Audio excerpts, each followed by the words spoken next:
Uporaba vrvi je tesno povezana s poznavanjem vozlov. Dober vozel mora biti preprost, da ga lahko hitro, brez težav zavežemo, upletemo in tudi razvežemo. Poleg tega mora biti zanesljiv, da lahko vzdrži velike obremenitve in nenazadnje, ne sme se razrahljati, tudi če je vrv gladka. Oglejmo si 5 najbolj uporabnih in varnih vozlov, ki jih bomo lahko uporabljali v zelo različnih situacijah.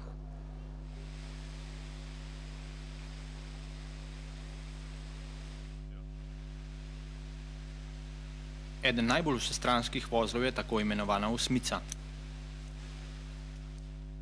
Naredimo ga tako, da vržemo čez dlan polzanko, konec zanke prekrižamo zadaj in peljemo naokrog v obliki osmice ter vtaknemo skozi zgornjo polzanko. Drug način izdelave je vpletena osmica. Osmico najprej naredimo na enojni vrvi.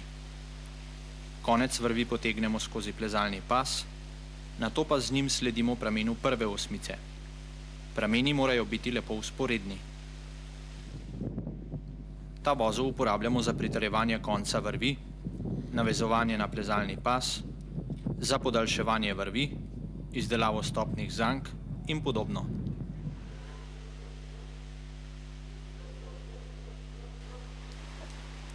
Bičev vozel izdelamo v ponki ali obroču in ne v rokah. V ponko vpnemo levo ali desno prekrižano vrv. Z neobremenjenim pramenom nato prekrižamo vrv od sebe in vpnemo v ponko.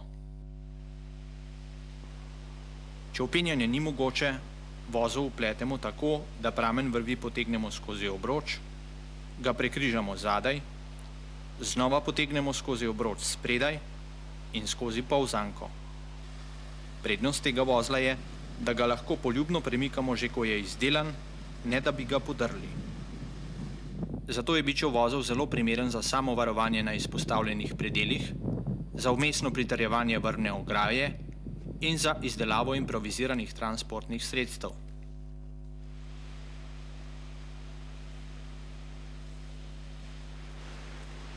Tako kot bičev, tudi polbičev vozel vedno izdelamo v ponki.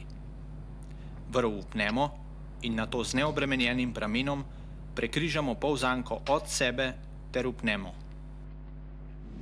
Ker je vozel gibljiv, ga uporabljamo izključno za varovanje ali spuščanje sebe, soplezalca ali bremena.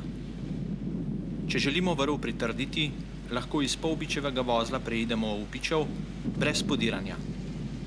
Preprosto na neobremenjenem pramenu prekrižamo še eno polzanko in vpnemo. Obremenjen konec pa izpnemo.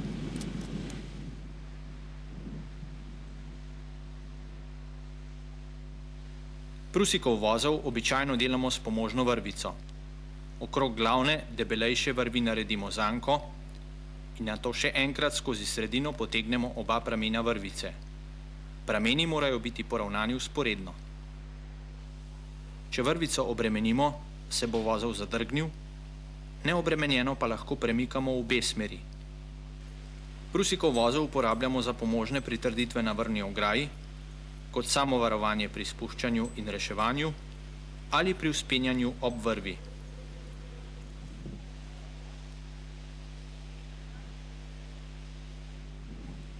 Podaljševalni vozel naredimo tako, da konca vrvi položimo vzporedno nasproti. Z vsakim koncem nato ovijemo oba pramena vrvi od zunaj proti sredini. Nato naredimo zaprta pol vozla od sredine navzven in zategnemo.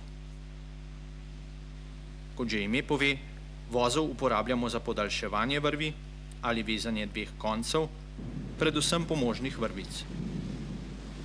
Ob koncu na kratko še nekaj napotkov za kvalitetno delo. Vozle urimo toliko časa, da jih zavežemo hitro, brez napak in tudi v temi. Zaradi varnosti mora biti konec vrvi iz vozla dolg 10 do 15 primerov vrvi. Vsak vozel pred uporabo še enkrat pregledamo in tudi, ko vozle že obvladamo, jih moramo stalno ponavljati.